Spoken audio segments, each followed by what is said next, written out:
Claro, ya Primo se dio cuenta de que la hora crucial del primavera-verano del 36, la Falange no tenía oportunidad ni capacidad de poder tomar el poder por sus propias fuerzas, sino al menos propiciar el ambiente de crispación necesario para forzar una intervención militar que puede ser reconducida luego por Falange hacia la destrucción de un régimen revolucionario nacional sindicalista, y en parte lo logró durante la guerra. Contra todo pronóstico, la Falange se convierte de cierto modo en el sector más influyente de esa coalición fascista que asume el control de la mitad de España en la guerra, y por lo tanto, bueno, pues sus esfuerzos de desestabilización en término no quedaron en vano, no fueron baldíos. Bueno, pues la última etapa, por lo tanto, desde marzo a junio, es una etapa de inequívoca apuesta de la Falange por la acción terrorista, es decir, la acción provocativa con la intención de desencadenar una reacción de la población de izquierdas con el objeto de legitimar la República, acusándolo de ingobernabilidad. Y en ese tipo de asuntos o de acciones, pues destacan, por ejemplo, el intento de asesinato del vicepresidente de las Cortes, el socialista Luis Jiménez de Asúa, y la muerte de su inspector de escolta el 12 de marzo del año 36, que lleva directamente pues a la proscripción, a la ilegalización de Falange como partido vinculado con el terrorismo, ¿no? Se acusa a Falange de organización ilegal por su tenencia ilícita de armas y sus actividades violentas, pero digamos que esa decisión, que es un decreto gubernamental, entra en conflicto con el Poder Judicial, porque el 30 de abril de ese mismo año José Antonio Primo de Rivera y la Junta Política va a ser juzgada por el Tribunal de Urgencia, que los absuelve a inicios de mayo. Es decir, esa acusación de formar parte de una asociación de malhechores o de caracterización por asociación violenta, pues va a ser desmentida por el Tribunal de Urgencia, aduciendo que de la lectura de su programa no cabe interpretar que la Falange quisiera, dice textualmente el fallo del Tribunal de Urgencia, reemplazar por la fuerza al gobierno republicano por otro anticonstitucional. Claro, cuando se ven las directrices de Primo de Rivera de junio y de julio, pues evidentemente lo que quería era reemplazar por fuerza al gobierno republicano por otro anticonstitucional.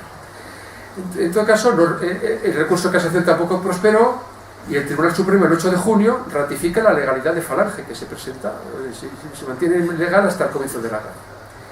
En todo caso, bueno, pues a pesar de su ilegalización gubernativa y su legalización por el Poder Judicial, casi a la víspera de la guerra, Falange protagoniza una importante oleada de represalias con fuertes connotaciones terroristas en Oviedo, donde matan a un exministro; en Santander, donde entre mayo y junio hay varios atentados y represalias entre socialistas y falangistas; en Madrid, en mayo y en julio; en Orense también hay otro atentado que acaba con varios muertos; en Valladolid, el gran bastión falangista, sobre todo liderado por José Antonio Girón, también el 18 y 19 de junio. Para ese entonces, para junio, Falange está plenamente integrada en la conspiración militar y contribuye de manera destacadísima a esa estrategia de la tensión de corte terrorista que acabo de intentar esbozar.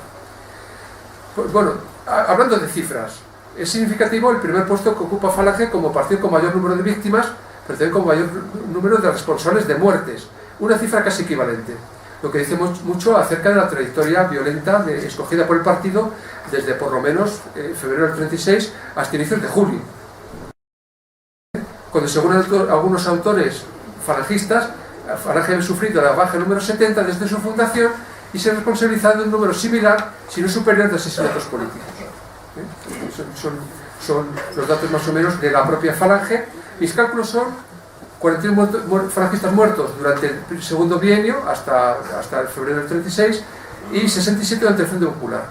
Sus víctimas fueron sobre todo socialistas y comunistas, aunque hubo también 6 víctimas causadas de forma accidental, explosiones dentro de las sedes, disparos fortuitos o de forma deliberada, porque hubo también no menos de 4 o 5 militares falangistas que fueron asesinados por sus propios, compañeros, bajo la sospecha de que eran espías o infiltrados de alguna otra formación política. Falange, por lo tanto, aparece como principal víctima de la violencia, pero también como principal organización política responsable de las muertes en el Frente Popular, como es la cuarta parte de víctimas producidas mortales por enfrentamientos entre grupos de ideología contraria. Es decir, aparte de los enfrentamientos con la policía, en los choques entre militantes de partidos políticos, digamos, o contrapuestos, Falange tiene la responsabilidad de al menos un 25% de este tipo de enfrentamientos, un total de 64 víctimas provocadas por Falange, que esta vez se concentran, como en el caso del segundo bienio, entre los militantes de partidos marxistas, que fueron los más movilizados naturalmente en un sentido claramente antifascista ya desde mitad del segundo bienio. Por lo tanto, bueno, lo que se puede decir como balance de este repaso apresurado sobre la violencia fascista o falangista, por resumir, en la época republicana, es que el fascismo español fracasó como alternativa de masas en España por varias razones. Su debilidad interna, es decir, la idea de que cada doctrina, digamos, nacional revolucionaria era muy difícilmente compatible con la de otros grupos afines como son Falange, las Jons o la conquista del Estado, sus erráticos planteamientos estratégicos, desde el intento de infiltración de la CNT a actuar como correa de transmisión de los intereses del empresariado vasco, su dependencia casi permanente, los famosos pactos con los alfonsinos, con los planes subversivos de la derecha reaccionaria y el ejército, y la actitud reticente de la derecha sociológica, que nunca se dejó ganar por este recién llegado y optó a la postre por una radicalización propia, desde principios y predominantemente conservadores. Hubo igual fascistización en el caso del carlismo, en el caso de la Revolución Española, en el caso de la CEDA. No hacía falta vestir la camisa de Falange para ser o considerarse en parte un partido o una organización de tipo fascistizado. En estas condiciones, la pervivencia del fascismo español se debió muy probablemente a la necesidad que tenían los sectores de la derecha sociológica de complementar la división del trabajo contrarrevolucionario, que era de una fuerza de choque antiobrera, que, como decía Gil Robles, pues por su carácter combativo puede llegar a suplir, frente al poder y la violencia del marxismo, las funciones del Estado, que hoy están lamentablemente abandonadas por el Estado republicano. En definitiva, un papel subordinado en la desestabilización de la República, que acabó incluso manteniéndose ese papel subordinado, aunque hegemónico dentro del gobierno fascista, acabó por quedar subordinado al ejército durante la consolidación y permanencia de la dictadura franquista.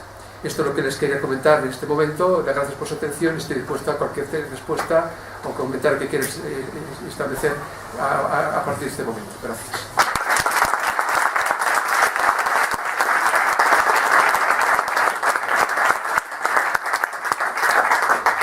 Quería yo abrir el turno de las preguntas, que hacerle una pregunta al profesor González Callejas, si crees que la figura de Ledesma se adapta más a lo que se entendía por fascismo en Alemania, en Italia, en Austria, mucho más que, por ejemplo, la figura de José Antonio. ¿Cuál es tu opinión sobre esto? Pues en realidad es que el fascismo, como partido atrapado todo, tenía, digamos, ese componente ultraconservador, el caso de una parte de movimientos fascistas franceses, o el caso del fascismo austriaco, que es un fascismo muy agrario. Pero en realidad, si entendemos el fascismo como una ideología nacional revolucionaria, como una auténtica ideología de la subversión, yo creo que el que más, y sobre todo anclado un poco en ese estereotipo de que el militante fascista canónico es un hombre de clase media comido a ser desclasado, pues evidentemente el que más le cuadra esa caracterización en cierto modo estereotípica es a Ramiro Ledesma, ¿no? Bueno, es que lo decía porque mucha gente desconoce que Lluvia flechas, Una grande y libre y varias de las cosas que se asocian con Falange son obra intelectual de Ledesma, no de José Antonio. Más todavía, el Lluvia flechas, ¿saben ustedes de dónde procede la idea? Del catedrático de Derecho en Granada, don Fernando de los Ríos, que en los años 30, creo que en el año 30, en una de sus clases en la Universidad de Granada, hablando con su salud, dijo, bueno, en caso de que hubiese un fascismo en España, ¿qué tipo de simbología podría utilizar? Y esbozó la posibilidad de que el yugo de la fecha de la católica fuese, junto con el águila de San Juan, posibles iconos del futuro fascismo español, de modo que incluso ni siquiera de Ledesma, sino incluso de un dirigente socialista español, es el que más o menos propuso con mucha imaginación lo que luego fue uno de los emblemas canónicos de la Falange. Primero de las Jons y luego de la Falange. Ha mencionado usted al empresariado vasco. ¿Se saben nombres o empresas de los que apoyaron a...? Aresti,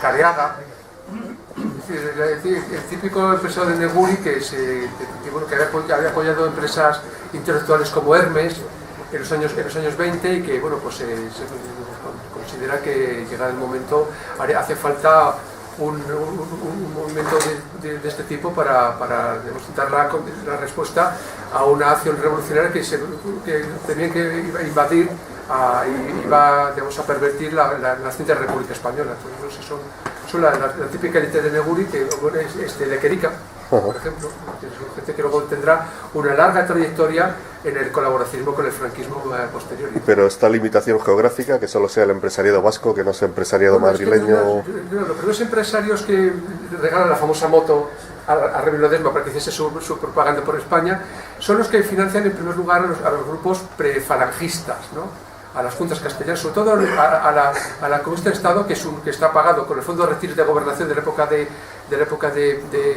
Gabriel Aznar, y comparte el dinero del empresario vasco.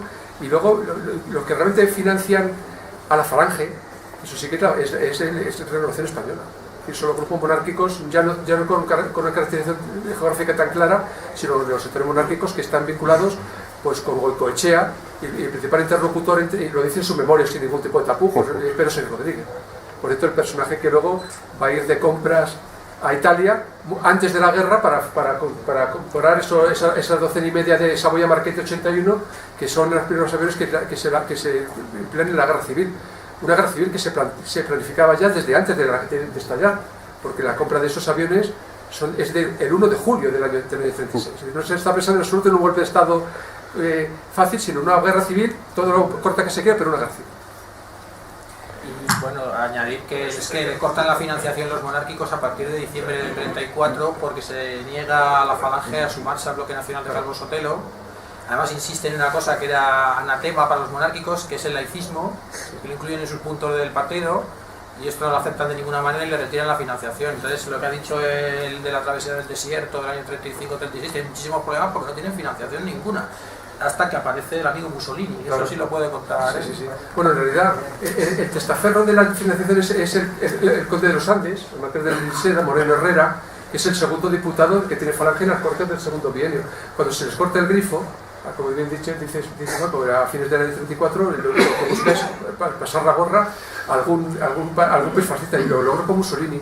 Entonces, a partir de mediados del 35 se va a París todos los meses a cobrar una sustanciosa, digamos, suma de dinero mandada por el gobierno italiano al embajador fascista en París.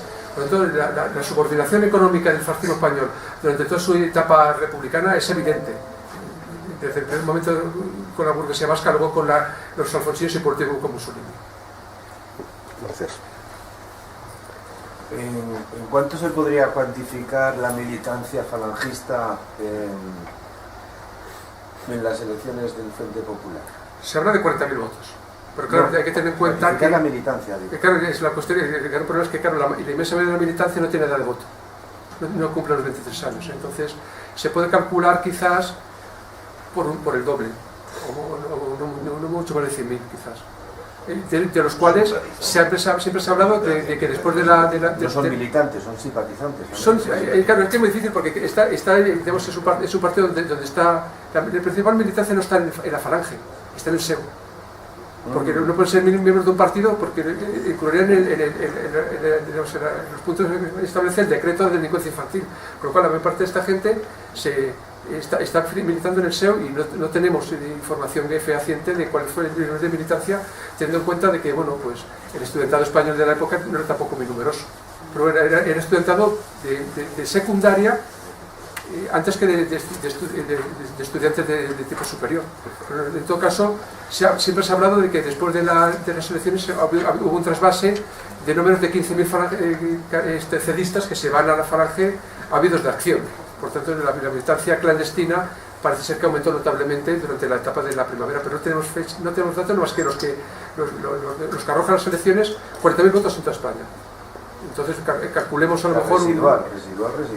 Sí, absolutamente residual. Es decir, no consiguió, debido a que no se presenta en coalición ningún diputado. Hay que decir que en el segundo gobierno se presenta Ledesma y Moreno Herrera, José Antonio Moreno Herrera en una coalición de monárquicos, ¿no?